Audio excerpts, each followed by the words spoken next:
mahasiswa profesi apoteker Universitas Megareski Makassar akan menjelaskan mengenai manajemen pengelolaan sediaan farmasi dan bahan medis habis pakai di puskesmas. Apa saja sih yang termasuk di dalamnya?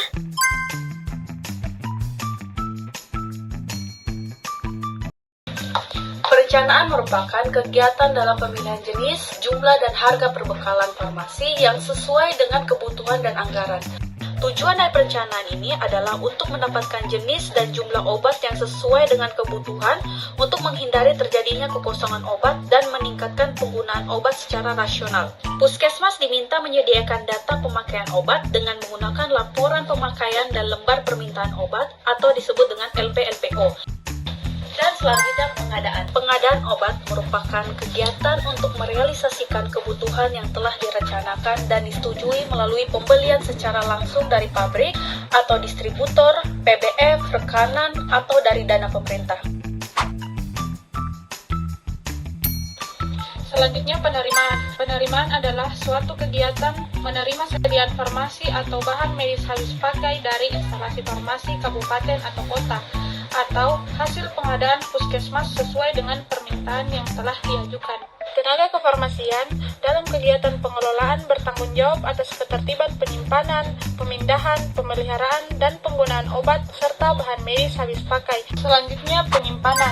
Penyimpanan sediaan farmasi dan bahan medis habis pakai merupakan suatu kegiatan pengaturan terhadap sediaan farmasi yang diterima agar aman atau tidak hilang, terhindar dari kerusakan fisik maupun kimia, dan mutunya tetap terjamin.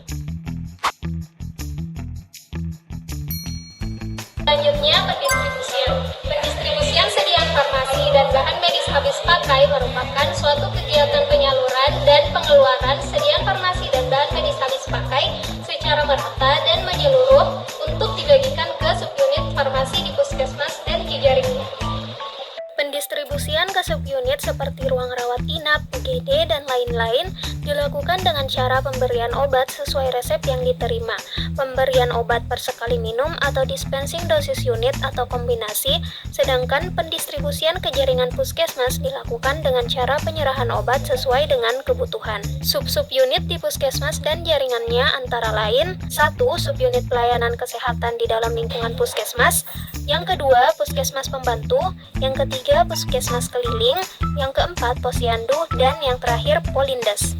Selanjutnya pemusnahan dan penarikan. Pemusnahan dan penarikan sediaan farmasi dan bahan medis habis pakai yang tidak dapat digunakan harus dilaksanakan dengan cara yang sesuai dengan ketentuan perundang-undangan. Pemusnahan dilakukan untuk sediaan farmasi dan bahan medis habis pakai apabila 1. Produk tidak memenuhi persyaratan mutu, 2. Produk telah kadaluarsa, 3. Produk tidak memenuhi syarat untuk dipergunakan dalam pelayanan kesehatan atau kepentingan ilmu pengetahuan, dan yang keempat, produk telah dicabut izin edarnya. Selanjutnya, pengendalian. Pengendalian sediaan farmasi dan bahan medis habis pakai adalah suatu kegiatan untuk memastikan tercapainya sasaran yang diinginkan sesuai dengan strategi dan program yang telah ditetapkan. Tujuannya adalah agar tidak terjadi kelebihan dan kekosongan obat di unit pelayanan kesehatan dasar. Kegiatan pengendalian di puskesmas dapat berupa pencatatan sediaan farmasi di kartu stok, pengendalian persediaan di gudang farmasi dengan sistem FEVO, dan pengendalian suhu di gudang perbekalan farmasi. Yang terakhir adalah administrasi. Administrasi meliputi pencatatan dan pelaporan terhadap seluruh rangkaian kegiatan dalam pengelolaan sediaan farmasi dan bahan medis habis pakai, baik sediaan farmasi yang diterima, disimpan, didistribusikan, dan digunakan di puskesmas atau unit pelayanan lainnya. Tujuan pencatatan dan pelaporan adalah: yang pertama, bukti bahwa pengelolaan sediaan farmasi dan bahan medis habis pakai telah dilakukan. Yang kedua, sebagai sumber data untuk melakukan pengaturan dan pengendalian.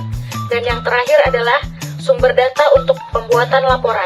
Setiap pelaporan dan pencatatan administrasi dilakukan di bagian kefarmasian dengan sistem yang jelas dan siklus yang teratur setiap periode pengelolaannya.